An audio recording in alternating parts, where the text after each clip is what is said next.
안녕하십니까. 오늘 주간 증시입니다. 좀 늦었죠. 광복절 연휴 잘 쉬었을 것 같고, 오늘은 이제 원자재 가격이 내려간다. 그리고 하나하고 또 하나가 원자재 가격이 내려가면 사실 인플레이션 우려를 완화시키니까 상당히 좋은 거죠. 근데 이게 자체가 다른 한편으로는 항상 동전의 양면이 있죠. 원자재 가격이 내려갔다는 것은 그만큼 다른 한편으로 놓고 보면 경기 과열 또는 경기 과열의 말은 좀 그렇고 수요 부진, 경기 침체의 의미를 나타냅니다. 그리고 지금 많은 주식 관련 지표들이 일정 부분 반등을 좀 많이 하다 보니까 과열 신호가 좀 나타나고 있어요. 과열이라는 건 어떻게 보게 되면 크게 나쁜 건 아닙니다. 왜냐하면 과열이라는 건 그만큼 장이 강하다는 거니까. 그러니까 침체의 끝에는 반등이 있는 것처럼 과열의 끝에는 또 하락이 있긴 있습니다만은 다른 한편 놓고 보면 침체의 끝은 시장의 약세장이라는 이야기고 과열의 끝은 비록 조정이 있을지라도 어떻게 보게 되면 반등장 강세장이라는 겁니다. 제가 그래서 뭐 원자재 가격이 내려가는 게 무조건 뭐 장이 폭락한다 이런 걸 떠나가지고 항상 원자재 가격이 지나친 하락은 장에 별로 도움이 되지 않는다. 그 관점으로 오늘 장을 출발을 해보겠고요. 자, 그러면 먼저 이 이야기부터 해보겠는데 지금 보는 화면이 뭐냐 하면 주요 원자재입니다. 지금 대표적으로 가장 중요하게 보는 게 이제 우리가 생각할 때 은이라는 게 있죠. 은. 대표적인 이제 산업재라고 이야기하는데 오늘은 지금 보니까 거의 대부분이 조금 하락을 하고 있습니다. 그래서 지금 화면을 좀 보면요. 뭐, 은 가격도 지금 한 2.8%, 이 8월 지금 16일, 15일 밤입니다. 구리 가격도 최근에 좀 반등을 하다가 좀 떨어지고 있고, 유가가 좀 많이 떨어지죠. 그래서 87, 90달러까지 내려갔습니다. 물론 유가 떨어진 것도 한편으로는 사실 유가는 밴드 자체가 지난해 코로나 때 뭐 70달러 이하에 있었으니까 어떻게 보게 되면 한 90달러 밑에까지는 시장이 득이 될 거예요. 근데 그게 또 지나치게 뭐 90달러 밑으로 급하게 떨어지게 되면 아니 90달러가 아니고 70달러 밑으로 급하게 떨어지게 되면 경기 침체 이슈인데 아직까지는 유가는 어느 정도 덕은 덕입니다. 덕은 덕이고 최근에 조금 좋은 게 그래도 인플레 지표 뭐 소맥이라든지 옥수수 이런 가격도 뚝뚝 떨어지고 있기 때문에 한편 큰 그림에서는 이번 미국이 7월달 물가 지표가 나오면서 되게 긍정적으로 반응을 했지 않습니까? 그 반응한 힘을 이어가지 않나 그리 볼 수 같고요. 다른 한편으로는 경기 침체 이슈가 나오니까 8월 15일 날 이건 이제 우리가 주간 증시잖아요. 일주일에 일정이라도 이런 걸 살펴드리는 건데 오늘 발표됐던 중국의 소매 지표는 참 실망이에요. 한 2.7% 정도 증가가 나왔는데 그러니까 전월 전년 동기 대비입니다.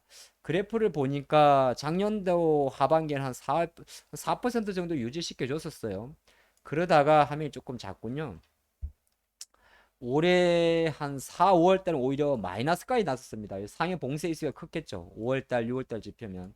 그러다 조금 회복되는 척 하다가 지난 6월 달에는 3.1%를 찍어줬는데 이번에도 예상은 한 5% 정도가 됐었어요. 5% 정도 됐었는데 오히려 전달이 이제 3.1보다도 못 미치고 예상치보다 못했으니까 지금 중국의 경기가 되게 안 좋다는 걸 대변할 수 있죠. 그래서 나온 일정이 뭐냐 하면 오늘 중국이 이렇게 이야기를 했습니다. 바로 금리를 내렸는데요.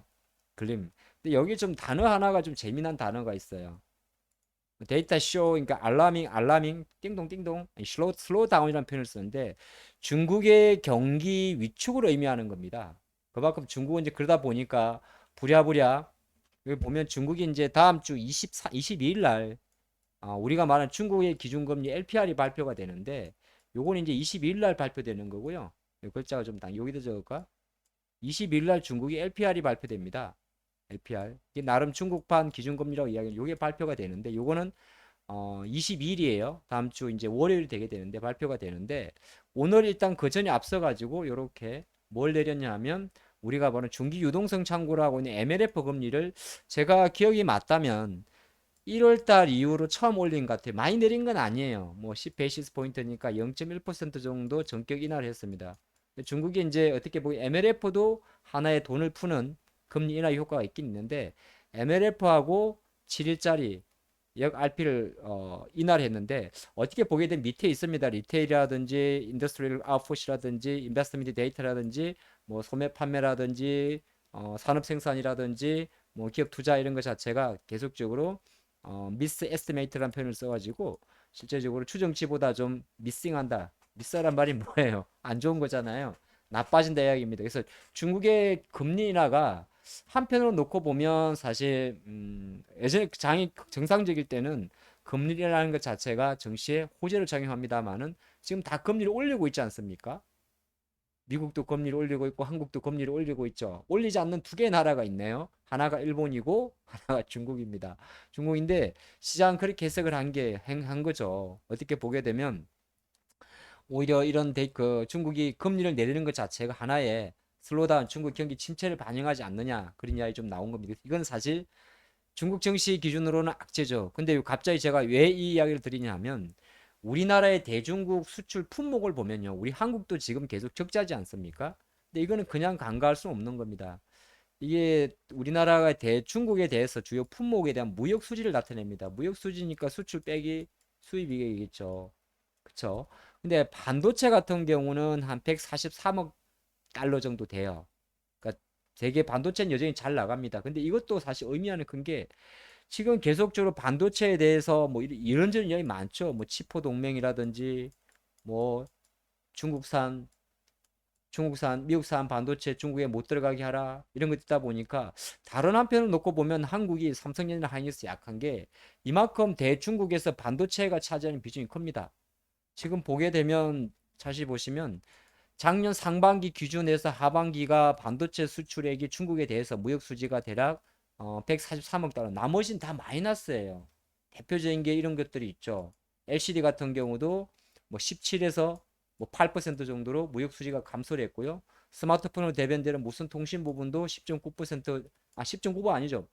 10억 불에서 마이너스 한 1억 불 적자. 그리고 배터리 자재 같은 경우도 한 22억 불 적자에서 42억 불 적자.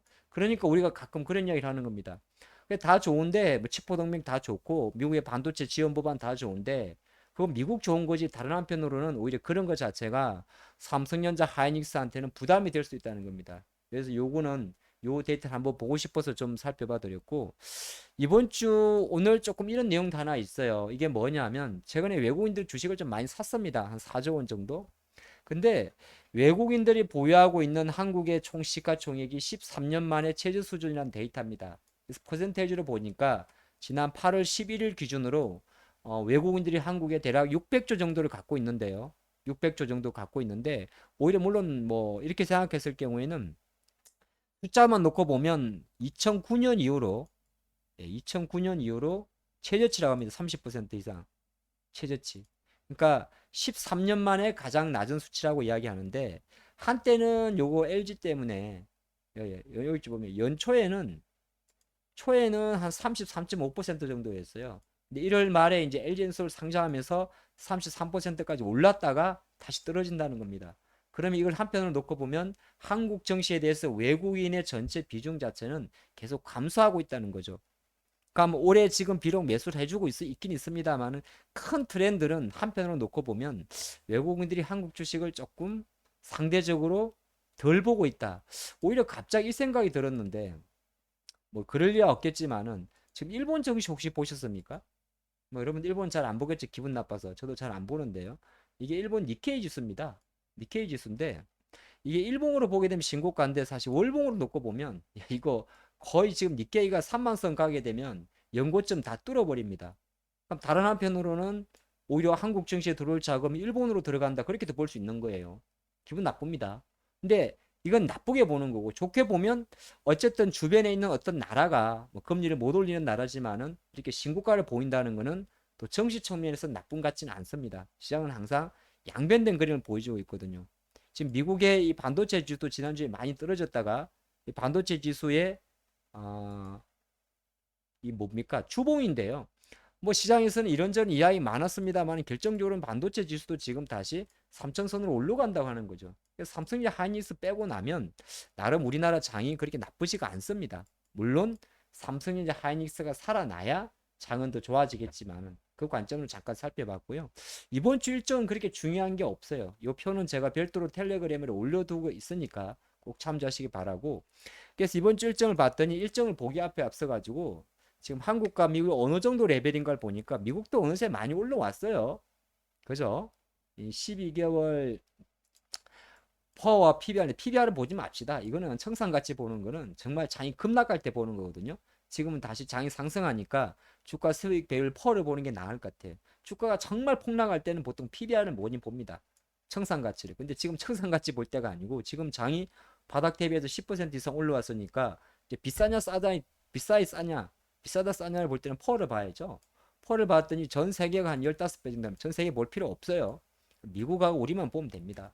그랬더니 이걸로 봐도 미국이 지금 어느새 슬금슬금 많이 올라왔어요. 18배 정도. 한국은 지금 9배.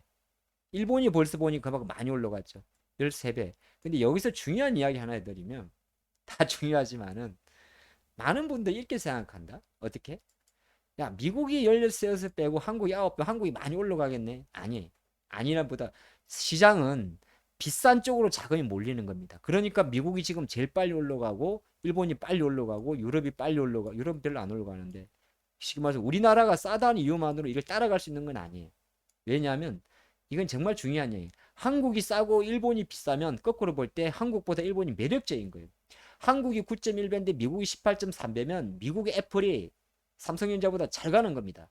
그런 포인트 꼭 잡으시면 좋겠어요. 저는 이 포인트 역발상으로 이 말씀을 드리고 싶고 이 포인트에서 한 가지 좋은 아이디어는 뭐냐 하면 어쨌든 미국의 주식이 비싸지고 있다는 거예요. 나쁜 겁니까? 꼭 그렇지는 않습니다. 그건 매도 신호가 나왔을 때 이야기죠. 그래서 미국의 주식이 비싸지고 있다. 요거 하나 가져가시고 좀 채권 시장은 여전히 안 좋아요. 채권 시장은 여전히 항상 우리가 보면 스프레드 보지 않습니까? 어쨌든 간에 증시 올라갈 때 스프레드가 계속 지금 마이너스인데 요게 플러스로 가면 가장 이상적이고 좁혀지는 게 좋은 겁니다. 여러분들 혹시나 채권 시장 보시는 분들은 이 절대치 10년물이나 이런 것도 보시겠지만은 어쨌든 10년물에서 2년물 뺀 수치가 좁혀지는지 요거 집중하시면 좋을 것 같고요. 이번 주 일정은 아주 간단합니다. 월요일 오늘 지나갔고요. 그렇죠? 지나갔고 이건 제가 또 유튜브 커뮤니티에 올려둡니다. 그거 그냥 참조하시면 좋을 것 같아요. 이거 올려가게 되면 커뮤니티에 이거 일정 올려드리니까 꼭 참조하시기 바랍니다. 뭐 화요일 내일인데 주택채권 관련 이슈 발표가 있죠. 거의 아마 리모델링 관련주로 반짝 움직이지 않을까 그렇게 좀 보고 있고 엔터주 실적 발표가 내일하고 모레 있네요. 16일 날. 그리고 컴투스가 서머너즈 워 크로니클이 되게 인기가 많다고는 하는데 워낙 게임주 투심이 안 좋아서 과연 어떻게 이제 어, 출시를 하게 되고 랭킹 올라가는지 한번 지켜보시면 좋을 것 같습니다. 전 게임즈를 조금 안 하다 보니까 이건 별로 말씀드리고 싶지가 않네요. 자, 수요일은 이제 또 미국의 소매 판매 당연히 중요하죠. 미국은 근데 최근에 지표가 잘 나와요. 중국이랑 반대입니다. 근데 지금은 지표가 잘 나오는 게 좋다? 나쁘다? 좋다. 물가 빼고는 이런 거는 좋은 겁니다. 좋아야 됩니다. 그죠? 물가 지표는 나쁘게, 매크로 지표는 좋게 그렇게 보시면 좋을 것 같습니다. 그리고 뭐 목요일 날 미국이 이제 의사록 FMC 이번 주 가장 중요한 건 의사록이죠. 의사록에서 지난번 미국이 금리를 7월 달에 인상을 할 때 75로 올렸지 않습니까? 인상을 할 때 어느 정도의 뒷담화가 있었는지 그건 확인하는 시간이 될 것 같습니다. 그 정도만 보시면 되고요. 요거는 아닌데. 예. 그리고 금요일에는 이제 블랙핑크 컴백이 있더라고요. 최근에 엔트주들이 그래도 조금 자리를 잡아갑니다. JYP도 그렇고 SM도 그렇고 SM 에스파도 잘 나가고 있고요. 소녀시대도 뭐 보니까 그 유튜브 영상 조회수가 어마무시게 하더라고요. 블랙핑크의 이 핑크 베놈은 보니까 완전체로 나온 앨범 중에는 그 1년 만이더라고요. SM도 뭐 YG엔트도 이렇게 움직이고 있으니까 혹시 엔터테인먼트 같은 경우는 일정을 참조하시면 좋을 것 같습니다. 그래서 하다 보니까 조금 길어졌네요. 그래서 이번 주 같은 경우는 원자재 내려가고 과열 신호인데 이렇게 보세요. 원자재 하락은 일단 경기 침체를 반영하고 오히려 정시 관점에서는 지나친 하락보다는 지난주처럼 좀 반등해 주는 게 좋고 유가 같은 경우는 한 그래도 80달러 초반까지는 우리 시장의 우호적. 근데 80달러 밑으로 만약에 내려가면 조금 그냥 경기 침체를 좀 많이 받아들일 것 같아요. 그리고 우측에 적혀 있는 과열 신호라는 건 뭐냐 하면 어떻게 보게 되면 시장에 나와 있는 뭐 순환의 힘이라는 겁니다. 주도주가 있긴 있어요. 자동 뭐 전기차가 있고 주도주가 있긴 있는데 이제 뭐 아시겠지만 주말에 미국이 치포 동맹도 다 하원까지 통과를 해버렸고 아니야 그거 저기 뭐야? 그치 IRA 반도 그 인플레 방지법 다 통과를 시켜버렸기 때문에 또 재료가 없어요. 과연 재료가 없는 이 정시를 시장에 어떻게 끌고 갔지 참 재밌을 것 같고 어떻게 보게 되면 조금 더 매매의 영역이고 다른 한편으로는 팔기도 애매한 산다면 짧게 매매해야 돼. 그런 장이 진행될 것 같습니다. 우리 커뮤니티 좀 많이 활용해 주시고, 많이 올리지는 않아요. 활용하시고 항상 좋아요와 댓글 그리고 두루두루 같이 소문 내줬으면 좋겠습니다. 다음에 뵙겠습니다.